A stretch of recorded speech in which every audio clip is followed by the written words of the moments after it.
Uttara milestone কলেজের আকাশে হঠাৎই কালো ধোঁয়ার বিস্ফোরণ। F-7 BGI মডেলের একটি যুদ্ধবিমান হু হু করে নেমে আসে শিক্ষার্থীদের কোল জুড়ে। ক্লাসে বসে থাকা কেউ জানত না আর কয়েক মুহূর্ত পর পুড়ে ছাই হয়ে যাবে তাদের জীবন, স্বপ্ন, হাসি, সবকিছুই। আর বিমানটি সেটি চালাচ্ছিল স্কোয়াড্রন লিডার তৌকির। মাত্র 1 বছর হলো তার বিয়ে হয়েছে। বাসায় এখনো নতুন বউয়ের হাসি। তেমন ছুটি মেলে না বলে ঘুরতে যাওয়া হয়নি কোথাও।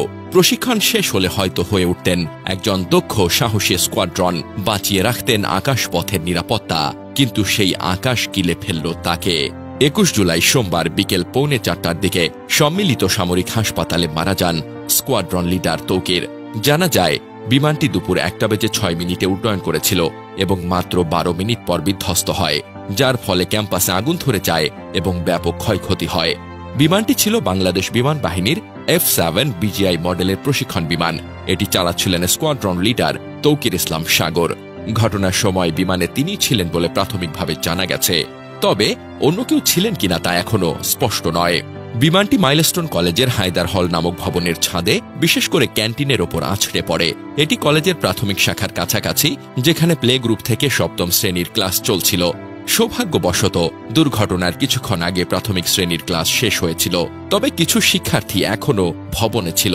বিমান বিধ্বস্ত হওয়ার সাথে সাথে আগুন ধরে যায়, যার ফলে ধোঁয়ার কুণ্ডলী ও বিকট শব্দে ক্যাম্পাসে আতঙ্ক ছড়িয়ে পড়ে। শিক্ষার্থী ও শিক্ষকরা ভয়ে চিৎকার করে এবং অনেকে দৌড়ে নিরাপদ স্থানে যাওয়ার চেষ্টা করেন। তবে ঢাকার মতো জনবহুল ও ঘনবসতিপূর্ণ শহরের আকাশে প্রশিক্ষণ বিমান উড্ডয়ন একটি চরম অপরিণামদর্শী ও দায়িত্বজ্ঞানহীন সিদ্ধান্ত বলে আমরা মনে করি। এ ধরনের ঝুঁকিপূর্ণ কার্যকলাপের মাধ্যমে সাধারণ মানুষের জীবনকে সরাসরি বিপদের মুখে ঠেলে দেওয়া হয়, যা কোনোভাবেই গ্রহণযোগ্য নয়। এই ঘটনায় অনেক তাজা প্রাণ ঝরে গেছে। এ দায় শুধু একটি দুর্ঘটনা বলে এড়িয়ে যাওয়া সম্ভব নয়, এটি ছিল চূড়ান্ত অপেশাদারিত্ব ও খামখেয়ালিপনার নির্মম প্রতিফলন। সংশ্লিষ্ট বাহিনী ও দায়িত্বপ্রাপ্ত ব্যক্তিদের অবশ্যই এই ঘটনার জন্য জবাবদিহির আওতায় আনতে হবে। জানা যায় বিমান দুর্ঘটনার সময় ক্লাস চলছিল প্রাথমিক শ্রেণীর শিশুদের। হঠাৎ বিকট শব্দে কেঁপে ওঠে স্কুল ভবন, আর ধোঁয়ার কুণ্ডলিতে আতঙ্ক ছড়িয়ে পড়ে। তাৎক্ষণিক শিশুরা ভয়ে চিৎকার করে কাঁদতে শুরু করে। অনেকেই ক্লাসরুম থেকে বেরিয়ে দৌড়ে মাঠে চলে আসে। সরেজমিনে দেখা যায় মাইলস্টোন কলেজের মূল ক্যাম্পাসের উত্তর পাশে খেলার মাঠ ঘেঁষা অংশেই বিমানটি আছড়ে পড়ে। পাশেই অবস্থিত প্রাইমারি শাখার ভবন।